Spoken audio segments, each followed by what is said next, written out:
Thank you, Mr. Chairman.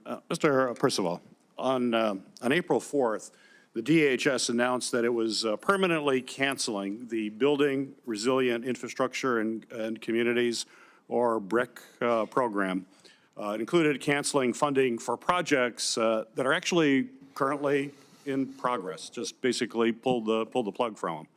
These projects are critical for communities to reduce their risk before a disaster strikes.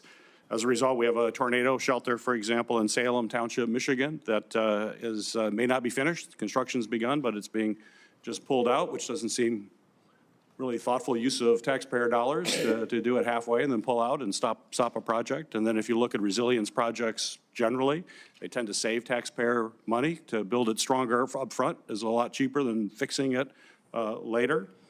So my question for you, sir, is if confirmed, do you commit to following the law, which I've heard you say that you will do on many times, and reinstate these illegally canceled funding from Congress that's appointed to the BRIC program, because following the law would to reinstate that funding?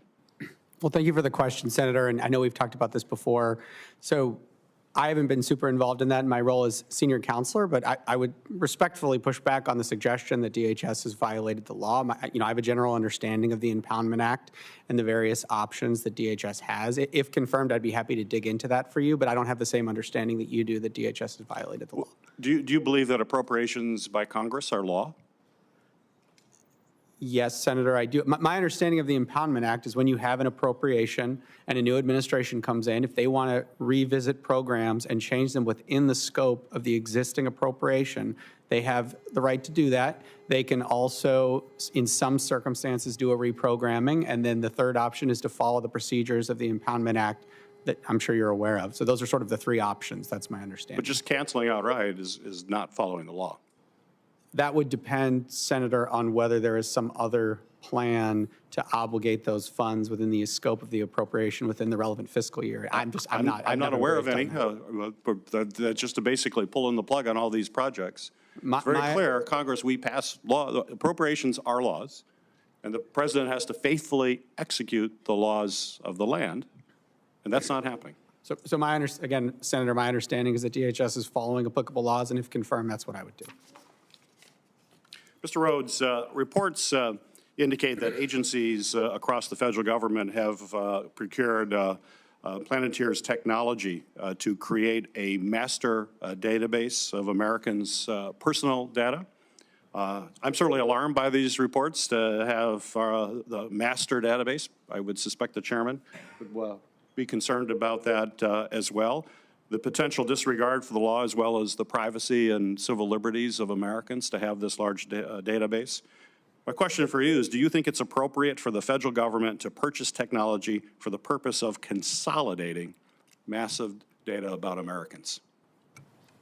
Senator, I appreciate the question. I don't have any knowledge of that database by Palantir.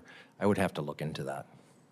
And if confirmed, how would you, when you look into that, would you have concerns based on what I've just said?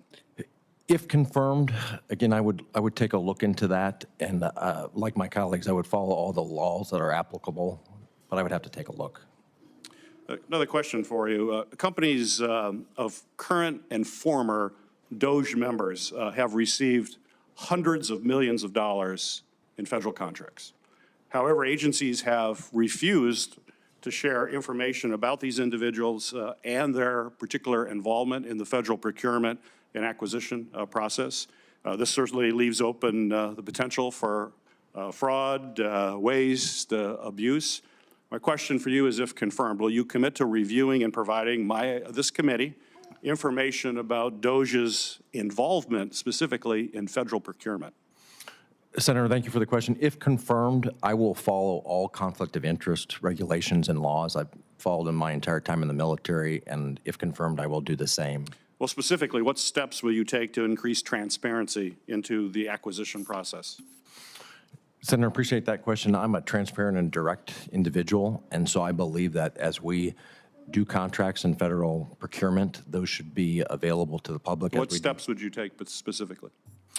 So one of the steps, Senator, that I would take is to ensure that the information is available following all regulations that are in place so that they get posted. There are systems that allow that information to be put out there that we have currently, and I would ensure that we continue to do so. Thank you.